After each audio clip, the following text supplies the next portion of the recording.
Okay, had a couple more people join in the last minute or so. So let's get started. Very excited to be here today and chatting with you, Daniel, about how Birmingham Southern built a data science program in 20 weeks. So welcome everyone who's joined us this afternoon. I'm Rebecca Rombaum. I'm Chief Business Development Officer at Flatiron School. Flatiron School is a school for transformative technical education. We give learners the skills they need to do new jobs or new job responsibilities, and just be empowered when they enter the workforce. And the skills that are highest demand in technology, like software engineering, data science, cybersecurity.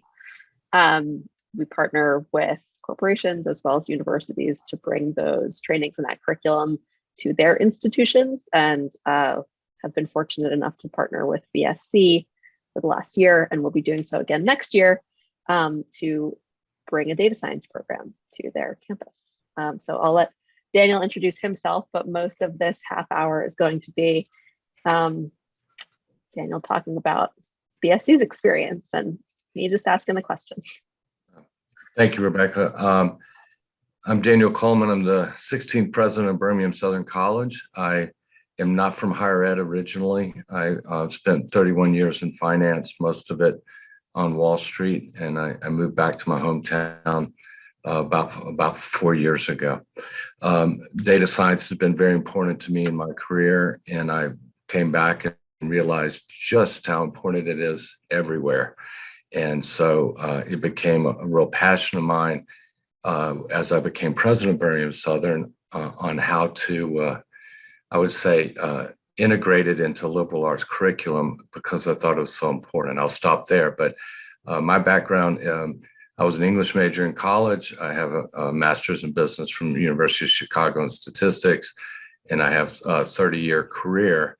But what I'm witnessing, what I've witnessed in my career and what I see in academia with respect to data science, I just think we're at the beginning of this period. Thanks for that introduction, and we'll get back to data science specifically and the discipline as relates to BSc. But I'm sure folks here are familiar with BSc. For those who are not, could you give just a brief overview of the institution? Sure. Birmingham Southern College is about a 160-year-old liberal arts college based in Birmingham, Alabama. We are just a four-year college. We don't have graduate degrees. We have about 1,100 students. I would say most of the vast majority of our students are from the Southeast in the U.S., but it's an institution that has long prided itself on being the leading academic institution in the state of Alabama. And you're talking a little bit about how important data science was in your career, and when you got into higher ed, looking at the landscape and understanding that it's important to higher ed. Can you kind of pull that thread more of what got you thinking about it specifically for BSc? Well, I thought a lot about it in my career, in my experience, how I watched how computer science, really computational power and math that's been around 300 years combined with the accessibility of data really changed how securities were traded around the world. And I was very involved in that process. When I started looking at academia, moving to academia, data science was a brand new term. On Wall Street, we call it quantitative research, and it's been around for a long time. And it was mainly dominated by physicists who are used to looking at lots of data after an experiment, trying to figure out what it means. But when I started teaching here and before I became president, I became really interested in data science in that I thought it was a new way to extract information, a new way that didn't exist before, because computational power is so much more accessible now and data is so much more accessible now. But what really cinched it for me when I became president was a white paper that Williams College wrote on data science, where it surveyed what they perceived to be the top 50 liberal arts colleges in the country. And this is, I think, from February 2020. They found about 12 colleges, liberal arts colleges with data science programs. And they talked about data science and talked about how to integrate it in a liberal arts curriculum. So those are the things that really kind of got me going on data science. I think in many ways, as we looked at the program here at Birmingham Southern, we started comparing the kind of program we would like relative to programs around the state of Alabama and the Southeast. And we found data analytics programs usually embedded in business departments, sometimes in engineering schools. My own view is that it's much better suited in a liberal arts college because it's very foundational. And it is the liberal arts background of critical thinking that gets you to ask the right questions to pursue in data science, and also helps you deal with the ambiguity of the answers so that sometimes come back. But in general, I would say that I found this as a really, really important part of a way for our students to access information and apply tools that perhaps the professors didn't apply when they were in grad school. And so that's a little bit on your decision to kind of seek out a data science program. It's interesting that you spotlighted, as you have before when we spoke, that these tools are foundational. Can you kind of, so Flatiron School is a very market aligned program and curriculum. So can you kind of square that for me of how you thought about Flatiron as partner? Sure. First, I'll talk about why I think it's foundational. I think the analogy I use sometimes is the printing press was created in 1537. It didn't really have a big impact. It saved the elbows of a lot of monks, but that was about it, because the only thing it really printed was the Bible and the Vulgate, which is in Latin. And not a lot of people in Germany were reading Latin. Not a lot of people in Germany, in fact, were reading. It wasn't until about 1600 when the Bible was printed in the vernacular and the literacy rate in Germany doubled to around 14%, that things started to happen. And it was, I think, 1607 when Martin Luther nailed his treatises to the doors of All Saints Church. And I think when we think about computers and computational power, I think it's a similar thing. Well, only recently have computational power been accessible, and we're just now beginning to get literacy to apply that computational power to data and really understand things we could never understand before. So that's what I mean by foundational. And if we're a historian, we're going to digitized archive, we can ask questions that can be answered through natural language processing in hours. It might take us 8 months just to go through the documents. That's what I mean by foundational. Now, how a company known for a boot camp, why use a company like that to come in here? And there's a lot of practical reasons, but I want to talk a little more from an academic point of view. Data science is not fully fleshed out. It is changing as we speak. Yes, we need to know how to program, and at the moment, that's probably Python. A few years ago, it might have been R. A few years before that, might have been something else. The math's been around 300 years since the Bernoulli started coming up with it. But the access to data and the ability to pull it out and the places to go, that continues to change as well. In my experience on the business side and running companies that traded stocks and futures and options using computers, things were evolving much faster than they were evolving in the academy. My CTO, for example, the company I worked for, didn't graduate college. Now, I asked him one day, I said, well, would you recommend someone today studying computer science? And I was expecting a no. And he said, yes, I would, because today there's 30, 40 years of building languages and learning things. And there's no way you can pick up on that unless you really study it. But when he came along in the 80s, it was evolving as he was evolving, and he became a lead programmer at Microsoft and became one of the leading programmers on Wall Street. So I think there's a certain, I guess, fluidity of change in data science and what it means. And I think it really makes sense for an academic institution to partner with someone like Flatiron, whose finger is on the pulse of companies and of other users of data science that's changing every day. So to me, I think the academy is great when it comes to taking tried and true things and applying them. But when something's brand new, that's not our strength. And I think I think in this program, we're trying to combine the two. Yeah, I like the way that you talk about that a lot. And, we sort of similarly have a deep respect for traditional education and the things that traditional education in the academy does that Flatiron School doesn't do. What we do is move very, very fast, very tightly aligned with what's happening in the market. Are there any ways that you've seen that play out in the program we ran last year or will run next year? Oh, yeah. So as an employer, someone who hired a lot of people over the years, I completely understand what Flatiron was doing, giving people foundational understanding of topics, and right when they're about to get it, they move on to the next topic in a way that enables someone to, if they were to go on the job, to learn on the job. And I think that was really important. We did have one professor take the class, a biology professor. And I hope to have more professors take it because I'd love to see them integrate this program into projects and research that they do with students. But for him and his approach, he likes to understand things 95 to 98%. And I think it was exhausting for him because really what he wants to do is use it in his own way, in his own research. So I think it is a different program than what some colleges would offer. And I would argue, if I look at some other colleges and what they're doing, really, they're just putting together courses that they've been teaching for years, like linear algebra, some programming, some regression analysis, and maybe something along the lines of machine learning. But they're not going to the next level, and they're not really keeping up. And so I think they're missing something. I think they're onto something for sure by doing this, but I do think they're missing something by not partnering with someone who has whose fingers on the pulse. And it could be 10, 20 years from now that we're where we need to be to extract information from data.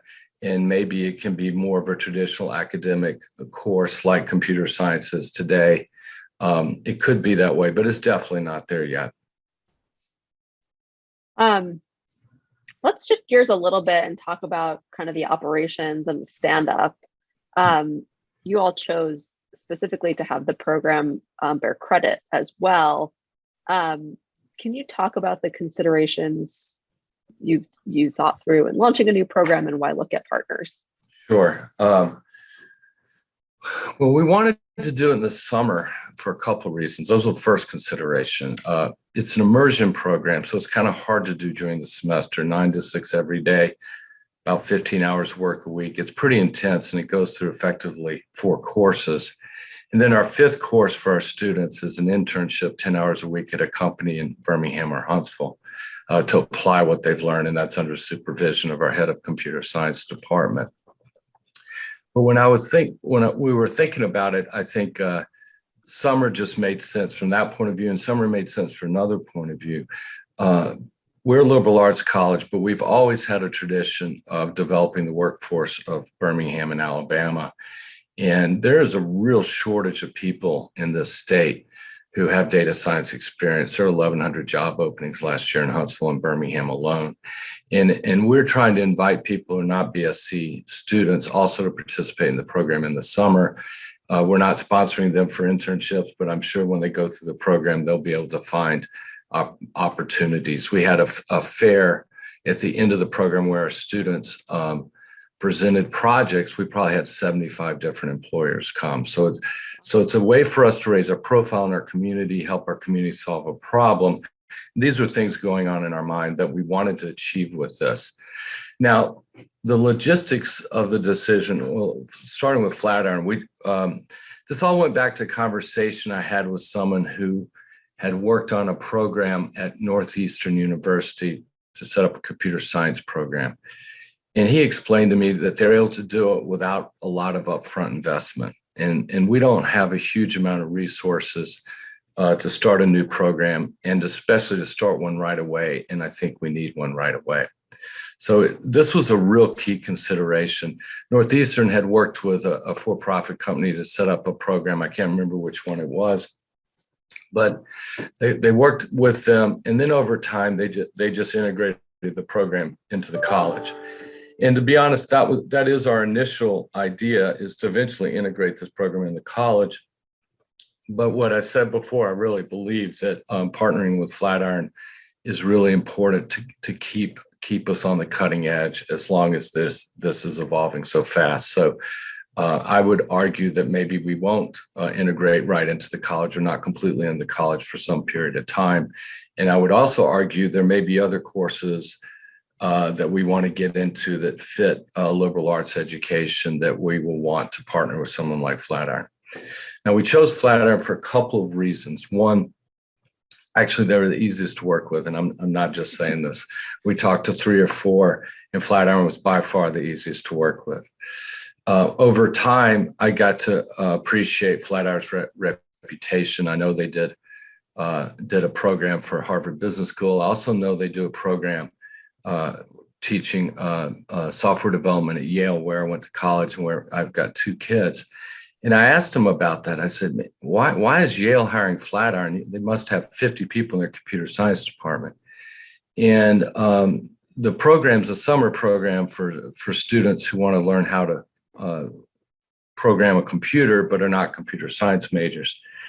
And I thought to myself, well, that kind of makes sense. And then when my son started taking computer science at Yale, it completely made sense, because he described it as taking Greek and Latin, and he's years away from learning French and Italian, and he's getting very frustrated, which is fine if that's the way they want to teach. I'm not knocking it, but I understand why they brought Flatiron in. I also, when I heard they were dealing with Yale, my alma mater, I knew they could deal with us, because I knew Yale would be really high maintenance. And I felt like we were much lower maintenance, and that gave me a good sense of confidence. But the reality is Flatiron has a great reputation in the technology community, which I know reasonably well from my previous job. And I've talked to people around the country about Flatiron, as well as companies here. And I think, to be blunt, it enhances our brand, much the way, sort of, if you remember the old Dell computer commercials with Intel inside, enhanced Dell's brand. So we're glad to work with Flatiron, but I think there are many reasons, including the reputation on campuses, the reputation with employers, and how easy they made it for us. We appreciate that very much, and it's been a pleasure to work with you all as well, in addition to our other partners too. Yeah. No, I think when we find an organization that's kind of aligned on mindset and what the goal is, makes the whole thing a real pleasure to stand up. I wanted to dig in to a couple of things that you said, because I know that folks here might be thinking about this for their own institutions, of what did that actually look like as far as engaging faculty, thinking about how you'd work this into the full liberal arts program. Well, I'm not from higher ed. I do teach when I can, so it gives me some street creds with our faculty, but not much. So when I went to our provost with this idea, and I felt really strongly about it, and our provost, super guy who makes my life very much easier than it would be otherwise, he said, well, you can't do this. I'm like, what do you mean? He goes, you're the president. The president can't do this. And I'm like, well, how would one do this if one wanted to get it done? And he said, well, you'd have to convince the faculty, and then they get to vote on it. And our bylaws, I don't know what other colleges do, but our faculty gets to vote, and then they get to change their mind if they want to and vote again. So I saw this as one of the more daunting tasks that I've encountered. And I said, okay, well, we're going to convince the faculty. So I lined up, we have about 100 full-time faculty, and about 80 of them agreed to meet with me on Zoom. And this was right in the middle of the pandemic. And I spent time with 80 faculty members one-on-one, going through why I thought this was important. And I was pretty surprised at how excited they were about this. My first big skeptic who I turned was a professor of British history. We have access to Winston Churchill's archives at our library here. It's semi-exclusive, whatever that means. But if you go in our library, you can log in and look at all these documents that are in Churchill archives at Cambridge, England. And this professor's pride and joy is access to these archives. And I said to him, suppose you had a question about 1960s British politics, and it would require you to read 1% of the archives. And the archives has 800,000 documents going from Thatcher to Churchill, and has many other people who contribute their documents to it. That might take you a year, sort of the example I used before, but using data tools from data science, you might be able to get your question answered in an hour or 4 hours. And to be honest, you can move on to the next question. And he thought about that and he looked at me and he was still kind of skeptical, but he said, most archives are being digitized now. And I said, yeah, that makes complete sense. I get paper over time deteriorates, but once an archive is digitized, you can start applying tools that weren't available 10, 15 years ago. And I got his vote. I went to the English faculty and I was just waiting to get punched in the nose. And they started talking to me about linguistics. They started talking about comparative literature over a broad number of authors. And no, this doesn't replace reading a novel or poetry, but it definitely can give you some insight, perhaps, that would be difficult to get otherwise. So they were pretty supportive. I went to the art faculty and I said, this doesn't apply to you, but please vote for it. They got mad at me and said, of course it applies to us. And I said, okay, how? Started talking to me about graphic design, representing information sometimes more effectively than numbers. I said, okay, that makes sense to me. And then the social scientists and the scientists were all kind of offended. I wasted their time. Of course we should do this. So they were great. And the business department too was like, of course we should do this. So we went to our vote and I was very concerned, but we won 67-2. And then we had 2 weeks of cooling off period.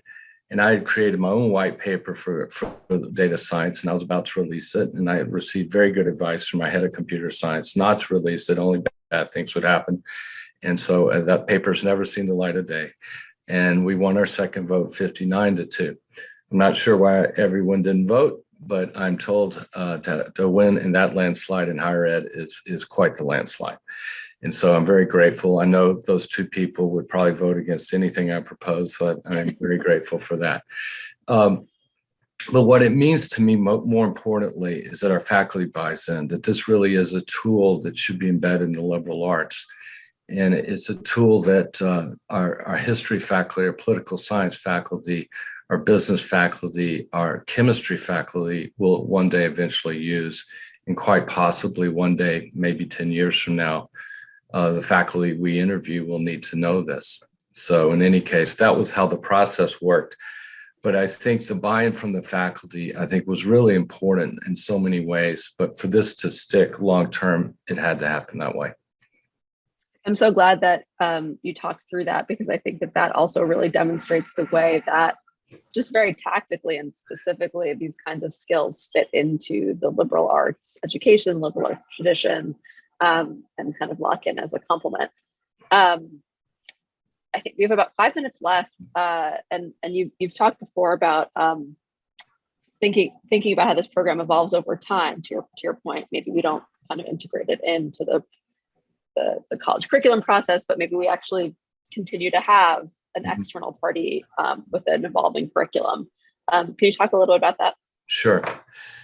Well, I think one thing we're going to talk to the employers soon that our students work for. We're going to talk through the program with the professor who took it, as well as our head of math and head of computer science. And there may be things we want to tweak, things we'll talk to Flatiron about, or for some people, I expect we may have some prerequisites to make the program a little bit easier. And there might be a course we want to add at the back end. It all depends. But these are the kind of things I could see us doing. I would love to see this program grow to 200 people over a couple of years. And there's no way we could do that without Flatiron, where 100 would be BSc and 100 would come from somewhere else. And I think having a partner like Flatiron really allows us to scale and take on risks to try to grow it. And hopefully it does grow. Over time, I just think this area is so important that I would like to hire faculty here, but that takes a long time. And I would be very surprised if we're not partnering with Flatiron 4 or 5 years from now. And while cybersecurity might be to apply for your average liberal arts college. There could be other things that we could work with Flatiron with on adjacent programs that make a lot of sense. Especially things that are evolving real time, like blockchain programming and things like that, that maybe there's not a lot of PhDs in blockchain programming, so that you have to get users to teach it. But I really want to see this as a core part of the liberal arts experience here. I want us to be known for, in Alabama and the surrounding areas, as a place where you can go in the summer and receive this sort of education. And I think to do that, it's gonna require several years with Flatiron after, and perhaps many more. I think that's a great place to land. Is there anything I didn't ask that I should have asked, or that you want to share that we didn't talk about? I think the one thing I would say to people considering this is kind of low risk as far as doing something new. Having a partner where you can do things on variable costs is important. The biggest pushback I got from faculty was not bringing in someone from the outside, was the idea that I would hire a bunch of faculty when every department has their ask of 2 to 3 faculty they'd like to hire, and they don't want to see me jumping in front. And that, it was something that surprised me. I wasn't expecting that being the issue. But I think if you want to start something relatively fast without a huge amount of risk, I think this is definitely the way to go. And again, I would emphasize, if you want to start something that's evolving very rapidly in the real world outside of the academy, I think it's important to bring in practitioners, even if over time, perhaps this will settle into more of an academic approach, which is great. Right now, I don't think we're there.